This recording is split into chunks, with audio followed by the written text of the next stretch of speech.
Hello मेरे प्यारे साथियों, हमारी पशु परिचर की पार्ट बी की नेक्स्ट क्लास होने वाली है। अगर आपने अभी तक उन क्लासों को नहीं देखा है तो कृपया उन क्लासों को भी ज़रूर देखें। अगर आप चैनल पर पहली बार आए हैं तो कृपया चैनल को सब्सक्राइब ज़रूर करें। हम भेड़ों की नस्लों पर चर्चा कर रहे हैं। आज की जो हमारी नस्ल है ना भेड़ की, उस पर अब हम बिना किसी देरी के चर्चा करते हैं। तो आज की जो सबसे पहले हमारी नस्ल है वह हमारी है अविवस्त्र नस्ल। यानी आज हम सबसे पहले जो अविवस्त्र नस्ल की जो भेड़ है ना उस पर चर्चा करने वाले कि अविवस्त्र की जो नस्ल की भेड़ है, इसकी उत्पत्ति कहाँ है, इसकी विशेषता क्या है, इसकी उपयोगिता क्या है, इसका वजन कितना होता है और ये क्या कुछ है, तो इसके बारे में हम चर्चा करते हैं। तो सबसे पहला तो यही हो गया, अगर इसकी उत्पत्ति अगर इसके स्थान के वितरण पर बात करें ना तो यह नस्ल केंद्रीय भेड़ व ऊन अनुसंधान अविका नगर मालपुरा, क्या हो गया, अविका नगर मालपुरा के अंदर जिला टोंक पर रेम्बुले नस्ल के मेरिनो मेंढो तथा राजस्थान की चोकला नस्ल की भैंस के वर्ण संकरण से विकसित की गई है। यानी क्या हो गया, यह हो गया कि जो अविवस्त्र भेड़ है ना, तो अविवस्त्र जो भेड़ की उत्पत्ति है ना वह जो अविका नगर टोंक है ना भेड़ अनुसंधान केंद्र वहाँ पर की गई। यानी जो भेड़ अनुसंधान केंद्र अविका नगर है वह कहाँ पर है, वह मालपुरा टोंक के अंदर है। तो कहाँ है वह, मालपुरा टोंक के अंदर। तो सीधा ही पूछ लिया जाए कि जो अविका नगर अनुसंधान केंद्र है तो वह कहाँ पर है, तो वह मालपुरा जिला के अंदर है। कहाँ पर है, तो वह मालपुरा के अंदर है और जिला टोंक है। यानी टोंक जिले के अंदर मालपुरा के अंदर भेड़ एवं ऊन अनुसंधान संस्थान स्थित है, जिसे कि अविका नगर फिर है। तो इस नस्ल की जो उत्पत्ति है ना वह किस प्रकार हुई है, तो हमको सबसे पहले तो यही पता होना चाहिए कि जो हमारी जो अविवस्त्र नस्ल की जो भेड़ है ना, जो उसकी उत्पत्ति है ना, तो उसकी उत्पत्ति के लिए उन्होंने जो रेम्बुले नस्ल है ना, यानी रेम्बुले नस्ल के मेरिनो मेंढे, यानी जो रेम्बुले नस्ल है ना तो उनके मेरिनो मेंढो तथा राजस्थान की जो चोकला नस्ल की भेड़ है ना उसके वर्ण संकरण से विकसित जो नस्ल की गई है ना वह है अविवस्त्र नस्ल है। यानी क्या हो गया कि यानी जो रेम्बुले नस्ल है ना, यानी जो रेम्बुले नस्ल है ना उनके जो मेरिनो मेंढे है, यानी रेम्बुले नस्ल के जो मेरिनो मेंढे हैं ना वो और उसी के साथ साथ जो चोकला नस्ल की जो मादा भेड़ है ना तो उसके वर्ण संकरण से जो नस्ल विकसित की गई है ना वह अविवस्त्र नस्ल है। यानी अविवस्त्र नस्ल कौन सी हो गई, तो अविवस्त्र नस्ल है ना वह कौन सी हो गई, तो अविवस्त्र नस्ल हो गई कि जो रेम्बुले नस्ल के मोरिनो मेंढो, यानी कौन सी नस्ल के, यानी जो रेम्बुले है ना, यानी रेम्बुले नस्ल के जो मेरिनो मेंढे हैं ना, यानी रेम्बुले नस्ल के जो मेरिनो यानी जो नर है, क्या है, जो नर है, यानी जो रेम्बुले नस्ल के जो नर है, क्या हो गया कि जो रेम्बुले है ना, रेम्बुले नस्ल के जो नर है और उसी के साथ साथ जो चोकला नस्ल की भेड़ है, यानी जो चोकला नस्ल की जो मादा है ना उसके प्रजनन से जिस का उत्पन्न हुआ है ना वह अविवस्त्र नस्ल है। तो आप इसको अच्छी तरह से समझ गए होंगे कि जो रेम्बुले नस्ल के जो मेरिनो मेंढे, यानी जो रेम्बुले नस्ल है ना तो रेम्बुले नस्ल के अंदर जो मेरिनो मेंढे हैं वो, और साथ ही साथ जो राजस्थान की चोकला नस्ल की जो भेड़ है ना उसके जो संवरण से जो नस्ल विकसित हुई है ना वह हमारी अविवस्त्र नस्ल है। तो आप इसको अच्छी तरह से समझ गए होंगे। एक बार और फिर मैं पहले इस टॉपिक को क्लियर कर देता हूँ, उसके बाद आपको एक बार पुनः इसके बारे में बता दूँगा। आपका किसी भी प्रकार का डाउट नहीं रहना चाहिए। फिर जो हमारी अविवस्त्र नस्ल है तो अविवस्त्र नस्ल की कुछ विशेषताएं भी होती है, तो उनका भी हमको पता होना चाहिए कि इसकी क्या विशेषता है और इसकी क्या उपयोगिता है, तो उसके बारे में भी हमको अच्छी खासी नॉलेज हासिल करनी होगी। तो सबसे पहले अगर हम इसकी विशेषताओं पर बात करें, यानी कि जो अविवस्त्र है ना, यानी जो अविवस्त्र नस्ल की जो भेड़ें हैं ना, अगर उनकी विशेषताओं पर बात करें तो इस भेड़ों का जो औसतन वजन है ना वह 6 माह की उम्र में 12 किलोग्राम तथा 1 वर्ष की उम्र में 23 किलोग्राम तक देखा गया है। क्या है कि यानी जो अविवस्त्र नस्ल की जो भेड़ है ना, तो अविवस्त्र नस्ल की जो भेड़ है ना, उनके अंदर क्या हो गया कि इन भेड़ों का जो औसतन वजन है ना, यानी जो अविवस्त्र भेड़ है ना, तो अविवस्त्र भेड़ की अगर हम वजन पर बात करें तो इनका औसतन वजन जब वह 6 माह की होती है ना, तब उसका औसतन वजन हो जाता है 12 किलोग्राम। कितना हो जाता है? 12 केजी हो जाता है। और जब वही भेड़ 12 माह की हो जाती है, यानी 1 वर्ष की हो जाती है ना, तो उसका वजन 23 किलोग्राम तक देखा गया है, यानी उसका वजन लगभग डबल हो जाता है। यानी 6 वर्ष माह की अवधि के 6 वर्ष माह की जो अवधि है उसमें तो उसका वजन है 12, और जब 12 माह की हो जाती है तब उसका वजन हो जाता है 23 किलोग्राम। यानी जब उसका वजन 6 माह की होती है तो उसका वजन 12 माह की होती है, इस समय उसका वजन उसका है लगभग डबल हो जाता है।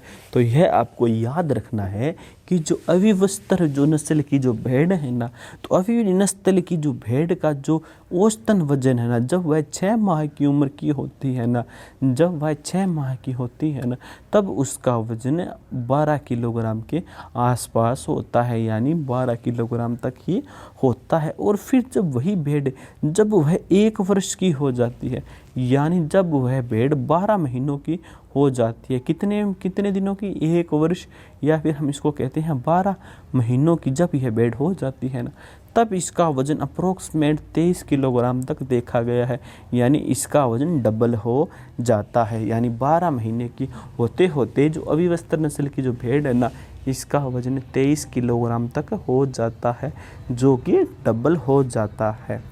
अब हम आगे की ओर चलते हैं। आगे क्या है? आगे अगर हम जो अविवस्त्र नस्ल की भेड़ है, अगर उसकी हम उपयोगिता पर बात करें, अगर उसके बारे में जो संपूर्ण डिटेल है वह छाने, तो इसकी उपयोगिता क्या है? इसकी उपयोगिता यह है कि जो इस नस्ल की जो भेड़ है ना, तो इस नस्ल की भेड़ों से 2 से 4 किलोग्राम ऊन प्रति भेड़ प्राप्त होती है। यानी जो अविवस्त्र नस्ल की जो भेड़ है ना, कौन सी होगी? जो अविवस्त्र नस्ल की जो भेड़ है, तो इस नस्ल की भेड़ों से 2 से लेकर 4 किलोग्राम ऊन, कितनी? 2 से लेकर 4 किलोग्राम जो ऊन है ना, वह प्रति भेड़ प्राप्त होती है, प्रति भेड़ प्राप्त होती है। तो हमको यह पता होना चाहिए कि जो अविवस्त्र नस्ल की जो भेड़ है ना, उस नस्ल की जो भेड़ होती है ना, तो इस नस्ल की भेड़ों की 2 से लेकर 4 किलोग्राम ऊन प्रति भेड़ प्राप्त होती है।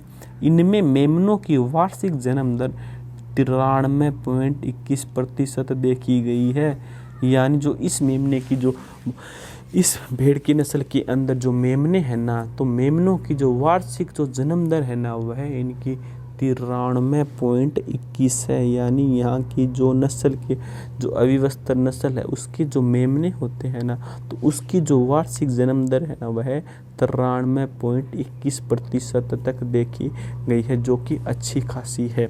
फिर क्या है कि जो अविवस्त्र नस्ल की जो भेड़ होती है उनका वजन कितना होता है? तो अविवस्त्र की जो भेड़ होती है ना, तो उसका वजन क्या हो गया? उसका वजन 6 माह की उम्र तक जो इनका वजन होता है ना, वह तो होता है 12 किलोग्राम तक। कितना होता है? 12 किलोग्राम। तथा 1 वर्ष की उम्र के अंदर जो इनका वजन है ना, वह 23 किलोग्राम तक हो जाता है। तो इसकी उपयोगिता यह है कि जो इस नस्ल की भेड़ें हैं ना, वह 2 से लेकर 4 किलोग्राम ऊन प्रति भेड़ प्राप्त होता है, यानी इससे ऊन भी अच्छा खासा प्राप्त हो जाता है। और इसी नस्ल के जो मेमने की जो जन्म दर है ना, वह हो जाती है 93.21। कितनी है? 93.21 हो जाती है। तो यह जो हमने पढ़ा, यह हमारी थी अविनस्ल की भेड़। उसके बाद हम अगली नेक्स्ट नस्ल की ओर चलते हैं, तो वह हमारी है जैसलमेरी नस्ल। तो अगली नस्ल हमारी कौन सी है? जो अगली नस्ल है ना, वह हमारी है जैसलमेरी नस्ल। अब उस पर हम बिना किसी देरी के चर्चा करते हैं।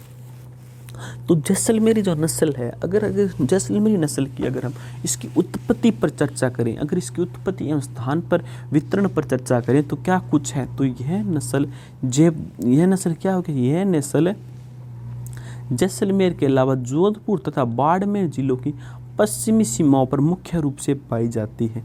यानी जो जैसलमेरी भेड़ है ना, तो यह इस नस्ल की भेड़ जैसलमेर के अलावा जोधपुर तथा बाड़मेर जिलों की जो पश्चिमी सीमाओं पर मुख्य रूप से इस नस्ल की भेड़ें पाई जाती है।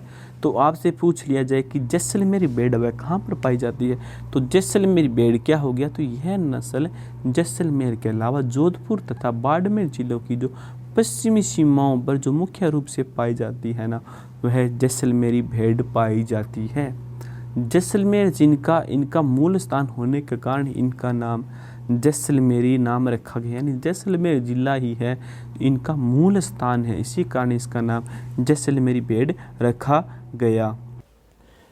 यानी जो जैसलमेरी नस्ल की जो बकरियां हैं ना, वो भेड़ें हैं, तो जैसलमेरी नस्ल की जो भेड़ है ना, तो यह नस्ल जैसलमेर के अलावा जोधपुर, इसी के साथ साथ बाड़मेर जिलों की जो पश्चिमी सीमाओं पर मुख्य रूप से ये भेड़ें आपको पाई जाती हैं। यानी जो जैसलमेर भेड़ है ना, तो यह नस्ल जैसलमेर के अलावा जोधपुर तथा बाड़मेर जिलों की जो पश्चिमी सीमाओं पर जो मुख्य रूप से भी यह भेड़ें मिल जाती है। फिर क्या है, फिर है कि जैसलमेर जिला इनका जन्म स्थान होने के कारण जैसलमेर नाम रखा गया है। यानी जो जैसलमेर जिला है ना, तो जैसलमेर जिला इनका जन्म स्थान होने के कारण इनका जो नाम है ना, वह जैसलमेरी नाम इनका रखा गया है। तो इस कारण इस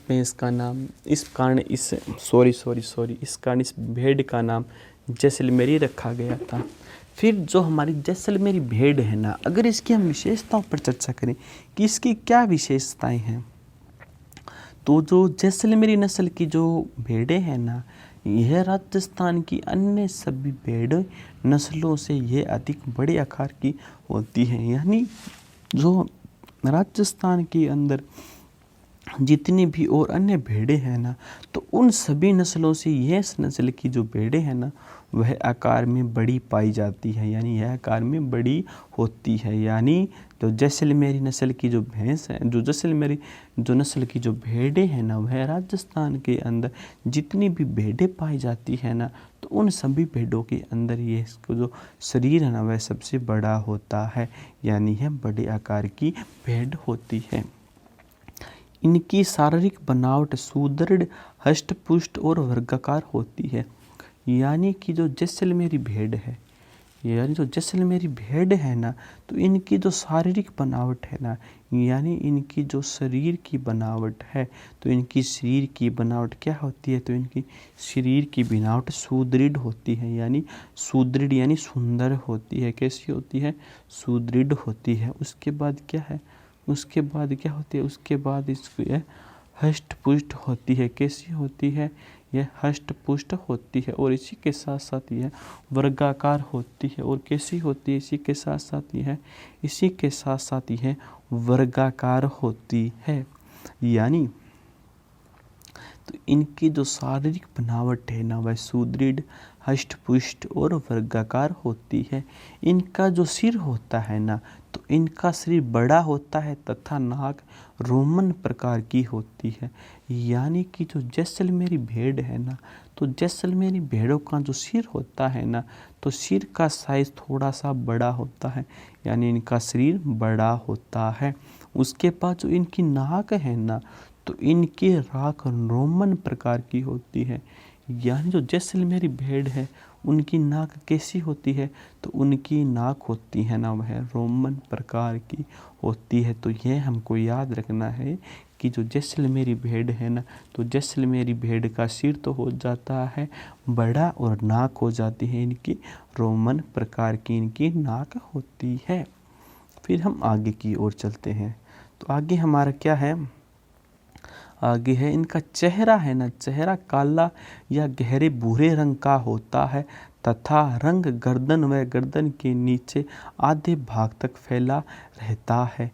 यानी यानी जो इनका रंग होता है, तो इनका रंग होता है, इनका जो चेहरा होता है ना, वह काला या फिर गहरे भूरे रंग का होता है। यानी कि जो जैसलमेरी भेड़ है, तो जैसलमेरी भेड़ का जो चेहरा होता है ना, या तो वो काले रंग का होता है, या फिर जो उनका चेहरा है ना, वह गहरे भूरे कलर का होता है। कैसा होता है? या फिर जो उनका चेहरा है ना, वह गहरे भूरे रंग का होता है। यानी इसका चेहरा काला या फिर गहरे भूरे रंग का होता है, तथा यह रंग गर्दन व गर्दन के नीचे आधे भाग तक फैला रहता है। यानी जो इनका रंग है ना, तो यह रंग, इनका रंग गर्दन व फिर जो गर्दन के नीचे क्या है, जो आधा भाग है ना, वहाँ तक फैला रहता है। यानी जो इनका जो चेहरा है ना, तो इनका चेहरा काला या फिर गहरे भूरे रंग का होता है, तथा यह रंग गर्दन व गर्दन के नीचे आधे भाग तक फैला रहता है। फिर क्या है, तो जैसलमेरी भेड़ है ना, तो उसके कान लंबे लंबे तथा खंबरदार लटके हुए होते हैं। यानी जो इनके कान होते हैं ना, कान इनके लंबे होते हैं और खंबरदार लटके हुए होते हैं। इन भेड़ों में सींग नहीं होती। यानी जो जैसलमेरी नस्ल की भेड़ें होती हैं ना, तो जैसलमेरी नस्ल की भेड़ों के अंदर सींगें नहीं पाई जाती हैं। यानी जैसलमेरी नस्ल की भेड़ों में सींगें नहीं होती है, तथा पूंछ मध्यम से लंबे आकार की होती है। और जो इनकी पूंछ है ना, तो इनकी पूंछ मध्यम से लेकर लंबे आकार तक की होती है। यानी जो इनकी पूंछ होती है ना, वह मध्यम से लेकर लंबे आकार तक होती है, जिसकी लंबाई लगभग 28 सेमी होती है। यानी जो इनकी लंबाई है, यानी जो जैसलमेरी नस्ल की जो भेड़ें हैं, तो इनकी जो पूंछ होती है, तो उनकी लंबाई कितनी होती है, तो इनकी लंबाई 28 सेमी तक होती है। कितनी के तक होती है? यानी जो इनकी लंबाई है ना, इनकी पूंछ की लंबाई, तो इनकी पूंछ की लंबाई 28 सेमी तक होती है। तो जो हमारी जैसलमेरी नस्ल की भेड़ है, तो वह क्या हो गया कि राजस्थान की अन्य सभी नस्लों में से यह सबसे अधिक बड़े आकार की भेड़ें होती हैं। यानी राजस्थान के अंदर जितने भी भेड़ों की नस्लें पाई जाती है ना, तो उन सभी के अंदर जो सबसे ज़्यादा और सबसे बड़ी और जो सबसे हष्ट-पुष्ट नस्ल की जो भेड़ होती है ना, वह हमारी जैसलमेरी भेड़ ही होती है। यानी इनकी जो शारीरिक बनावट है ना, वह अन्य भेड़ों से अलग होती है, तथा जो इनकी शारीरिक बनावट है ना, वह सुदृढ़, हष्ट-पुष्ट और वर्गाकार होती है। यानी जो यह भेड़ होती है ना, यानी इनकी जो शारीरिक बनावट है, यानी इनको शारीरिक स्ट्रक्चर है ना, वह सुदृढ़, सुंदर, हष्ट-पुष्ट होता है और यह वर्गाकार टाइप की होती है। किस प्रकार की होती है? यह वर्गाकार टाइप की होती है, यह वर्गाकार प्रकार की होती है। इसका जो स्ट्रक्चर होता है, वह वर्गाकार प्रकार का होता है। फिर क्या है, तो जो जैसलमेरी भेड़ है ना, तो जैसलमेरी भेड़ों का सिर का साइज़ बड़ा होता है। तो जैसलमेरी भेड़ है ना, उनका जो सिर होता है ना, यानी जो उनका सिर का साइज़ है ना, तो उनका सिर का साइज़ बड़ा होता है। और जो उनकी नाक होती है ना, तो जैसलमेरी भेड़ों की जो नाक होती है, तो इनकी नाक रोमन प्रकार की होती है। तो जैसलमेरी भेड़ों की जो नाक कौन से प्रकार की होती है? रोमन प्रकार की। तो यह क्वेश्चन पूछा जा सकता है कि जो जैसलमेरी भेड़ है, तो जैसलमेरी भेड़ों की जो नाक होती है, वह कैसी होती है? तो जैसलमेरी भेड़ों की जो नाक है ना, वह रोमन प्रकार की होती है। फिर जो जैसलमेरी भेड़ की हम उसके चेहरे पर हम चर्चा कर लेते हैं। तो जैसलमेरी भेड़ है ना, तो उनका चेहरा होता है ना, तो उनका चेहरा काला होता है। तो जैसलमेरी भेड़ का जो चेहरा है, वह कैसा होता है? तो जैसलमेरी भेड़ का जो चेहरा है ना, वह काला होता है, या फिर यह गहरे भूरे रंग का होता है, या कैसा होता है, या फिर गहरे भूरे रंग का होता है, तथा यह रंग गर्दन के नीचे आधे भाग तक फैला रहता है। यानी जो इनका रंग है ना, तो यह चेहरा है ना, यानी यह चेहरा काला या फिर गहरे भूरे रंग का होता है, तथा यह रंग गर्दन के नीचे आधे भाग तक फैला रहता है। फिर क्या है, जो इनके कान होते हैं, यानी जो जैसलमेरी भेड़ होती है ना, इनके कान लंबे तथा खंबदार लटके हुए होते हैं। यानी जो जैसलमेरी भेड़ है ना, तो जैसलमेरी भेड़ के जो कान होते हैं ना, तो इनके कान लंबे होते हैं और क्या होते हैं, और इनके कान वो तथा ये खंभदार यानी लटके हुए होते हैं। इनके कान लंबे और खंभदार लटके हुए होते हैं। और इन भेड़ों के सींग नहीं होते, यानी जो ये हमारी भेड़ें हैं ना, जैसलमेरी भेड़ें, तो इन भेड़ों के अंदर सींगें नहीं पाई जाती हैं, यानी इनके सींग नहीं होती है। उसके बाद क्या है, उसके बाद है कि तथा जो पूंछ होती है ना, पूंछ मध्यम से लंबे आकार की होती है। यह जो जैसलमेरी भेड़ है ना, तो जैसलमेरी भेड़ों की जो पूंछ होती है ना, तो जैसलमेरी भेड़ों की जो पूंछ है ना, वह मध्यम से लेकर क्या है, वह पूंछ मध्यम से लेकर लंबे आकार की होती है। तो इनकी पूंछ कैसी होती है, तो इनकी पूंछ मध्य से लेकर लंबे आकार की होती है, जिसकी लंबाई लगभग 28 सेमी होती है। यानी जो जैसलमेरी भेड़ की जो पूंछ की लंबाई है वह कितनी होती है, तो जैसलमेरी भेड़ की जो पूंछ की लंबाई वह कितनी हो जाती है, तो वह 28 सेमी तक हो जाती है। उसके बाद हम आगे चलते हैं। आगे क्या हो गया, आगे हो गया कि जो हमारी जैसलमेरी नस्ल की जो भेड़ है ना, तो जो इसका नर होता है ना, तो इसके नर का वजन 32 से लेकर 45 किलोग्राम तक होता है। यानी तो जैसलमेरी नस्ल की जो भेड़ है, तो जैसलमेरी नस्ल की भेड़ों के अंदर जो नर होता है ना, तो नर का वजन यहाँ पर 32 से लेकर 45 किलोग्राम तक होता है। तो नर का वजन कितना होता है, तो नर का वजन यहाँ पर 32 से लेकर 45 किलोग्राम तक होता है। तथा औसत जो लंबाई वह है ना, तो जिसकी औसत लंबाई व ऊंचाई क्रमशः 68.55 से लेकर वह 66.91 सेमी तथा मादा का भार 20 से 30 से 36 किलोग्राम तथा जो इनकी हाइट है ना, तो इनकी हाइट 67.66 से लेकर 66.43 सेंटीमीटर तक होती है। तो यहाँ पर हमारे इम्पोर्टेंट क्वेश्चन बन रहे हैं। कौन कौन से इम्पोर्टेंट क्वेश्चन बन रहे हैं कि जो जैसलमेरी नस्ल की जो भेड़ें हैं ना, तो उनके बारे में जो इनकी हाइट और इनका जो वज़न होता है ना, उनके बारे में अगर क्वेश्चन पूछ लिया जाए तो उनके बारे में हम चर्चा कर लेते हैं। तो सबसे पहले तो यही हो गया कि जो इसके नर होते हैं ना, तो इसके जो नर का वज़न होता है ना, वह लगभग 32 से लेकर 45 किलोग्राम तक होता है। और जो इसकी औसत ऊंचाई व लंबाई है ना, वह 68.55 से लेकर 66.91 सेंटीमीटर तक होती है। तथा जो इनकी मादा होती है ना, तो इनमें मादा का वजन हो जाता है लगभग 30 से लेकर 36 किलोग्राम तक। और जो इनकी ऊंचाई है ना, वह 67.66 से लेकर 66.43 सेंटीमीटर तक होती है। अगर हम जैसलमेरी नस्ल के भेड़ों के ऊपर अगर हम उनकी उपयोगिता पर चर्चा करें, तो उसके अंदर हमको क्या देखने को मिलता है। तो अगर इसकी उपयोगिताओं के अंदर बात करें ना, तो इनकी जो ऊन होती है ना, इनकी ऊन सफ़ेद होती है। तो जो हमारी जैसलमेरी नस्ल है, तो जैसलमेरी नस्ल की अगर हम उपयोगिता पर बात करें, तो जैसलमेरी जो नस्ल है ना, तो इसका क्या है, इसका ऊन सफ़ेद होता है और मध्यम से उत्तम श्रेणी की होती है। और इन भेड़ों में 1.8 से 3.2 किलोग्राम तक ऊन प्राप्त हो जाती है।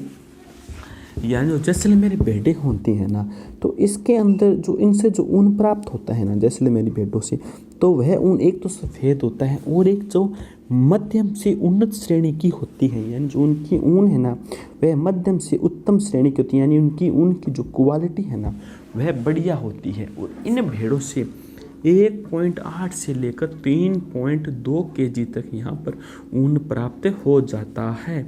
अगर इन्हीं की अगर उपयोगिताओं पर चर्चा करें, तो जो इनका ऊन है ना, इनका ऊन सफ़ेद व मध्यम से उत्तम श्रेणी की होती है। यानी जो जैसलमेरी भेड़ है ना, तो जैसलमेरी भेड़ की जो ऊन है ना, इसकी ऊन मध्यम से लेकर उत्तम श्रेणी की होती है। और जो इन भेड़ों के अंदर जो ऊन है ना, वह 1.8 से लेकर 3.2 किलोग्राम तक इनके अंदर ऊन प्राप्त होता है।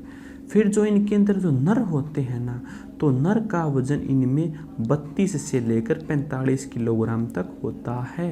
यानी जो जैसलमेरी जो नर होता है ना, उसका वजन 32 से लेकर 45 किलोग्राम होता है, तथा मादा का वजन इसमें 30 से लेकर 36 किलोग्राम तक होता है। तो मादा का वजन कितना होता है? तो मादा का वजन 30 से लेकर 36 किलोग्राम तक होता है। अधिक भार होने के कारण इससे मांस भी अधिक प्राप्त होता है। यानी जो जैसलमेरी भेड़ें होती हैं ना, तो उनके अंदर वजन अधिक होता है, और इसी कारण जो उनके अंदर जो मांस होता है ना, यानी इसके अंदर मांस भी अधिक मिलता है। इसी कारण इन भेड़ों को सबसे ज़्यादा पसंद किया जाता है। तो जैसलमेरी भेड़ है, तो जैसलमेरी भेड़ की उत्पत्ति कहाँ होगी? तो यह नस्ल जैसलमेर के अलावा जोधपुर तथा बाड़मेर जिलों की जो पश्चिमी सीमा पर जो मुख्य रूप से यह भेड़ें पाई जाती हैं, और जैसलमेर जिला इनका जन्म स्थान होने के कारण इनका नाम जैसलमेरी रखा गया है। अगर इसकी विशेषताओं पर बात करें तो राजस्थान की जो अन्य भेड़ें होती हैं ना, तो उनकी नस्लों से यह जो भेड़ है ये इसके आकार के अंदर सबसे बड़ी होती है, और जो इनका शरीर होता है ना, तो इनका जो शरीर का स्ट्रक्चर होता है ना, वह सुदृढ़, सुस्पष्ट और सुहष्टपुष्ट, और यह वर्गाकार आकार की जो भेड़ें होती है। फिर जो इनका सिर तो होता है वह तो बड़ा होता है, और जो इनकी नाक है ना, तो इनकी नाक होती है रोमन प्रकार की। यानी जो जैसलमेरी भेड़ों का जो सिर तो हो गया बड़ा, और नाक हो जाती है इनकी रोमन प्रकार की। चेहरे क्या है? तो इनका चेहरा काला होता है या फिर गहरे भूरे रंग का होता है, तथा जो इनका गर्दन का रंग और गर्दन के नीचे का जो आधा भाग है वह इसी तरह का फैला रहता है। फिर कान लंबे होते हैं और खंभदार हैं, जो लटके हुए होते हैं, और इन भेड़ों के सींग नहीं होती है। यानी जो जैसलमेरी भेड़ें होती हैं ना, उनकी सींग नहीं होती, और जो इनकी पूंछ होती है तो इनके पूंछों का साइज भी मध्यम आकार का ही होता है, जिसकी लंबाई लगभग 28 सेंटीमीटर तक होती है। और जो नर का भार है ना, वह 32 से लेकर 45 किलोग्राम तक होता है, और जो इनकी औसत लंबाई व ऊंचाई है ना, वह 68.55 मीटर 68.55 सेमी से लेकर 69.91 सेमी तक होती है। और जो इनके अंदर जो मादा होती है ना, तो मादा के अंदर इनका जो वजन 30 से 36 किलोग्राम तक पाता है, और जो इनकी ऊंचाई है ना, वह 67.66 से लेकर 66.43 सेमी तक होती है। अगर हम जैसलमेरी भेड़ की उपयोगिताओं पर बात करें ना, तो इनकी जो ऊन होती है ना, वह उच्च क्वालिटी की ऊन होती है। सबसे पहले तो जो इनकी ऊन है ना, वह एकदम सफ़ेद होती है। तो इनकी ऊन कैसी होती है? तो इनकी ऊन क्या होती है? तो इनकी ऊन होती है जो कि सफ़ेद होती है, और मध्यम से उत्तम श्रेणी की होती है। और जो जैसलमेरी भेड़ की जो नस्लें हैं ना, तो वह भेड़ें एक सीजन के अंदर 1.8 से लेकर 3.2 किलोग्राम तक ऊनें दे देती है। इनके नर का वजन 32 से 45 किलोग्राम, और इनमें मादा का वजन 30 से लेकर 36 किलोग्राम तक होता है। और साथ ही साथ ये भेड़ें अधिक वजन होने के कारण इनके अंदर अधिक मांस प्राप्त होता है। इस कारण इन भेड़ों को ज़्यादा पाला जाता है। और जो अविस्तर भेड़ है ना, तो अविस्तर भेड़ क्या है? तो इस भेड़ का जो उत्पत्ति है ना, वह भेड़ ऊन अनुसंधान संस्थान अविकानगर मालपुरा जिला टोंक के अंदर हुआ है, जिसमें रेम्बुल नस्ल के जो मरीनो मेंढे है, और जो राजस्थान के अंदर जो चोकला नस्ल की जो भेड़ है ना, उनके संकरण से ही इस भेड़ का आविष्कार हुआ है। इसकी विशेषता है कि जो इनका औसतन वजन 6 माह की उम्र में तो यह 12 केजी होता है, और लगभग ये जब ये 1 वर्ष की होती है ना, तो इनका वजन 23 केजी तक पहुंच जाता है। और इसकी उपयोगिता है कि इनसे जो ऊन है ना, इन भेड़ों से 2 से 4 किलोग्राम ऊन प्रति भेड़ प्राप्त होती है, तथा इनमें मेमने की जो वार्षिक दर है वह 93.21% देखी जाती है। तो आज की क्लास हमारी इन्हीं सभी टॉपिकों के साथ आज की क्लास हमारी यहीं पर ही समाप्त होती है। जय हिंद, जय भारत।